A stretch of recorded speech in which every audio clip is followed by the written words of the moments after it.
ഒരുപാട് മനുഷ്യരോട് അടുത്തിടപഴകുമ്പോഴാണ് നമുക്ക് മനസ്സിലാക്കാൻ സാധിക്കുന്നത് ഓരോ മനുഷ്യർക്കും അവർ ജീവിക്കാൻ ആഗ്രഹിച്ച അവരുടേതായിട്ടുള്ളൊരു സ്വപ്ന ലോകമുണ്ട്, ലക്ഷ്യങ്ങളുണ്ട്, പല പല കഴിവുകളുണ്ട്.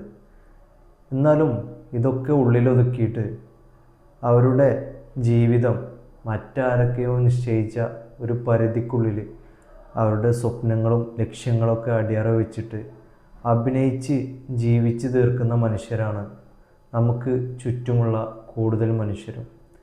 നമുക്ക് ഒരുപാട് കഴിവുകളുണ്ട്, ലക്ഷ്യങ്ങളുണ്ട്, ഒരുപാട് സ്വപ്നങ്ങളുണ്ട്.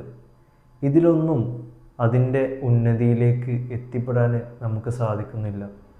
ഒന്നുകിൽ അതിലേക്കുള്ള വഴികൾ നമ്മൾ മനഃപൂർവ്വം അടച്ചിടുന്നത് കൊണ്ടാവാം, അല്ലെങ്കിൽ മറ്റുള്ള ആളുകൾ അതിലേക്കുള്ള വഴികളെ നമുക്ക് മുന്നിൽ കൊട്ടിയടക്കപ്പെടുന്നത് കൊണ്ടാവാം.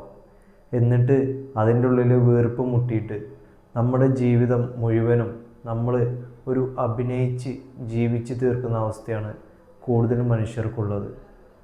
ഒരു ചോദ്യം മാത്രമാണ് എനിക്ക് ചോദിക്കാനുള്ളത്.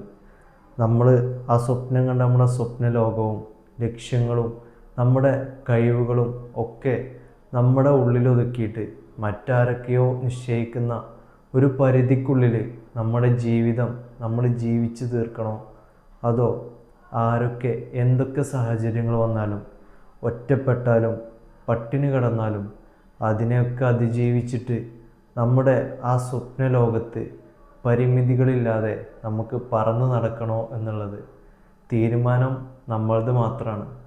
നമ്മുടേതായിട്ടുള്ളൊരു ലോകം കെട്ടിപ്പടുക്കണമെന്നുണ്ടെങ്കിൽ നമുക്ക് ചുറ്റുമുള്ളതെല്ലാം തകർന്നടിഞ്ഞാലും അതിൽ നിന്ന് എഴുന്നേറ്റ് നിൽക്കാനുള്ള ഒരു ഗഡ്സ് നമ്മുടെ ഉള്ളിൽ ഉണ്ടാവണം.